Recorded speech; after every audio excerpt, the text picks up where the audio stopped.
तो गाइस जूनगो किम की मिस्ट्री लुकिसम में डे बाय डे और ज्यादा डीप होती जा रही है। ये बंदा पूरे लुकिसम में काफी सारे लोगों के फेवरेट में से एक बंदा है, लेकिन उसके बावजूद भी अब तक भी इसकी बैक स्टोरी के बारे में कुछ नहीं बताया गया है। वैसे तो मार्केट में इसको लेके काफी सारी फैन थ्योरीज फैली हुई है, लेकिन ऑफिशियली पूरे लुकिसम में कोई भी थ्योरी उनमें से कभी भी कंफर्म नहीं करी गई है। वो सारी ही थ्योरीज, जिसमें से मेरी भी कुछ थ्योरीज है, वो सिर्फ फैंस की क्यूरियोसिटी की वजह से उन्होंने जन्म लिया है। लेकिन आज जो मैं जूनगो किम के बारे में बात करने वाला हूँ वो बाकी थ्योरीज से थोड़ी अलग है। तो गाइस, जैसा कि हमने लुकिसम के रीसेंट चैप्टर में देखा था, जूनगो किम एंचॉन आया होता है हॉरैंग सॉर्ड को लेने के लिए, और ऑब्वियसली वो हॉरैंग सॉर्ड होती है पेचॉन जो के पास। और जूनगो किम ने उसको कहा था जो चीज तेरे हाथ में है मैं उसका मालिक हूँ। भले ही जूनगो किम की इस बात से हमें उसके बारे में ज्यादा इन्फॉर्मेशन तो नहीं मिलती, लेकिन इस चीज से हमें जूनगो किम के बारे में कुछ ऐसी बातें पता चल सकती हैं जिसके ऊपर ज्यादातर लोगों ने ध्यान नहीं दिया होगा। इसलिए अब वीडियो को बिल्कुल ध्यान से सुनना और समझना। तो सबसे पहली बात, जूनगो किम ने हॉरैंग सॉर्ड को अपना बताया,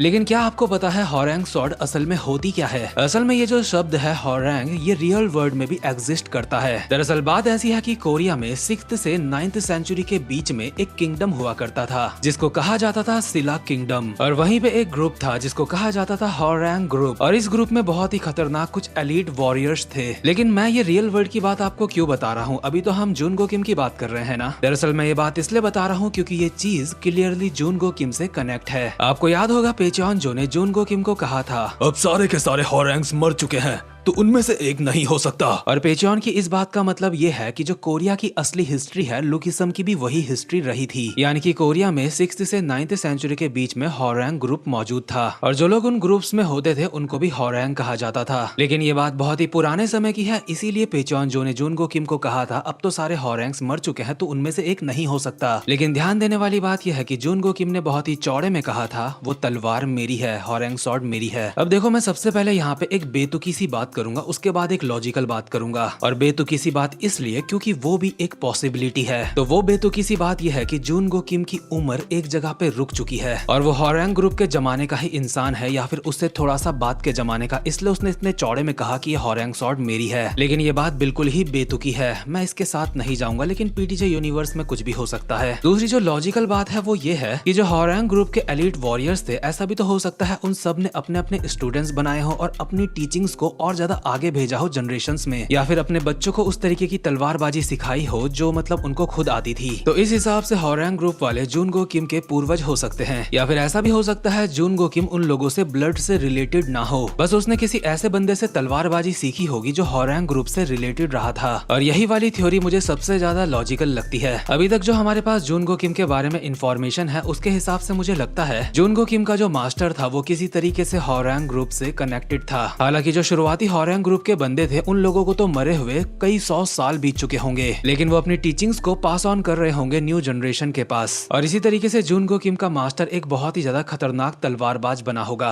और फिर वही तलवारबाजी उसने सिखाई होगी जूनगो किम को। लेकिन जो हॉरैंग ग्रुप के लोग थे वो बहुत ही ज्यादा डिसिप्लिन के साथ अपनी लाइफ में रहते थे, और मुझे लगता है वो डिसिप्लिन सिर्फ गो के मास्टर तक ही कायम रहा था। गो जब हॉरैंग सॉर्ड का सक्सेसर बनता है, मेरे हिसाब से उसके बाद से सारा का सारा डिसिप्लिन खत्म हो गया होगा। इस बात को थोड़ा सा और डीपली समझाने के लिए मैं आपको बताता हूँ। जो हॉरैंग ग्रुप वाले लोग हुआ करते थे उनकी जिंदगी के 5 नियम थे। वो अपने राजा के लिए बहुत ज्यादा वफादार रहते थे, वो अपने पेरेंट्स को भगवान की तरह मानते थे, जिनको वो दोस्त मान लेते हैं उनसे वो कभी गद्दारी नहीं करते थे, वो कभी भी किसी भी जंग में पीठ दिखा के नहीं भागते, और सबसे आखिरी रूल, वो किसी की भी जान बिना वजह के नहीं लेते। और जो मैंने आपको 5 रूल बताए हैं जूनगो किम के अंदर लगभग ये फिट बैठ रहे हैं। हालांकि मेरे हिसाब से उसने कभी भी ऐसे रूल्स की परवाह ही नहीं करी होगी, लेकिन उसके अंदर बाय डिफॉल्ट ये इनबिल्ट है। हालांकि कुछ रूल्स को वो कई बार तोड़ भी देता होगा, और उसके मास्टर उसको बार बार ज्ञान देते रहते होंगे जो कि उसको बिल्कुल भी पसंद नहीं था। ये चीज लुकिसम के वर्कर आर्क में हमने देखी थी। वहाँ पे जूनगो किम ने बताया था कि उसके मास्टर ने उसको एक बार कहा था कि अगर हम चाहें तो हम किसी भी चीज को हथियार बना सकते हैं, बस हमें अपने माइंडसेट को चेंज करने की जरूरत है। और डैनियल लोगों के सामने अपने मास्टर की ये बात बोलने के बाद उसे काफी ज्यादा बुरा लग रहा था, क्योंकि उसने उस बुढ़े के शब्द दोहराए थे। और यार जिस हिसाब से जूनगो किम के मास्टर ने ये बात कही थी कि हम किसी भी चीज को हथियार बना बना सकते हैं उस हिसाब से हम ये साफ बता सकते हैं वो भी एक बहुत खतरनाक बंदा था। और साथ ही में मेरे हिसाब से वो एक बहुत अच्छा इंसान भी रहा होगा जो जूनगो किम को हमेशा सही चीजें सिखाता होगा, लेकिन जूनगो किम वो कभी नहीं सीखता, इसीलिए वो अपने ही मास्टर को तलवार या फिर चाकू घोंप के भाग जाता है। काफी सारे लोग ये सोचते हैं शायद वो अपने मास्टर को जान से मार के भाग गया होगा, लेकिन लुकी सम में हमें बताया था वो अपने मास्टर को स्टैप करके भागा था। अगर वहाँ पे लिखा होता कि वो किल करके भागा है तब हम मान सकते थे कि वो जान से मार के भागा होगा। उम्मीद करता हूँ जो बातें मैंने अब तक बोली आपको समझ आई होंगी और जूनगो किम अपने मास्टर के तलवार मार के क्यों भागा ये भी समझ आया होगा। मेरा मतलब तलवार या फिर चाकू जो भी मार के भागा होगा, अब हमें थोड़ा थोड़ा समझ आ रहा है कि वो क्यों भागा होगा ऐसा करके, क्योंकि जूनगो किम के मास्टर हॉरैंग ग्रुप से कनेक्टेड है किसी तरीके से और हॉरैंग ग्रुप वाले बहुत ही डिसिप्लिन के साथ रहते हैं, लेकिन जूनगो किम को डिसिप्लिन के साथ रहना पसंद नहीं, इसलिए वो कई बार उन रूल्स को तोड़ देता होगा जो उसके मास्टर ने उसको सिखाए थे। जैसा कि 5 रूल में से पहला रूल था अपने राजा के लिए वफादार रहना, लेकिन जूनगो किम ना ही चार्ल्स चोई के लिए वफादार रहा और ना ही अपने मास्टर के लिए। अपने मास्टर को भी वो कुछ घोंप के भाग गया था, लेकिन ये बात नोट करने वाली है उसने अपने मास्टर को कभी भी मास्टर नहीं माना और चार्ल्स चोई को कभी भी अपना राजा नहीं माना, इसलिए उसके हिसाब से तो उसने कुछ भी गलत नहीं करा होगा। दूसरा है अपने पेरेंट्स को भगवान की तरह पूजना, लेकिन उसके पेरेंट्स कौन है हमें पता ही नहीं, इसलिए हम इस बारे में तो बात कर ही नहीं सकते। तीसरा है अपने दोस्तों के साथ हमेशा सच्चा रहना, हमेशा वफादार रहना, और गन यामाजाकी को जूनगो किम ने सच में अपना दोस्त माना है, इसलिए भले ही उसकी गन के साथ फाइट भी हुई थी लेकिन वो बिल्कुल सच्चाई के साथ रहा, उसने कोई धोखा नहीं करा और वो गन की कितनी ज्यादा रिस्पेक्ट करता है ये चीज हम सब फील कर सकते हैं लुकी सम देख के। चौथा रूल है किसी भी फाइट से पीछे नहीं हटना, यानी कि भागना नहीं, और आप सब जानते हो गो कभी भागता नहीं, वो भगा भगा के मारता है। पांचवा रूल है बिना वजह किसी की भी जान नहीं लेनी, और मुझे नहीं लगता कि गो ने कभी भी बिना वजह किसी की जान ली होगी। तो गाइस उम्मीद करता हूँ कि आपको ये वीडियो अच्छी लगी होगी, क्योंकि इस वीडियो में लुकी सम से हटके भी थोड़ी रिसर्च लगी है और उसने अपने मास्टर को चाकू क्यों मारा होगा और वो हॉरैंग सॉर्ड को अपनी क्यों बता रहा था,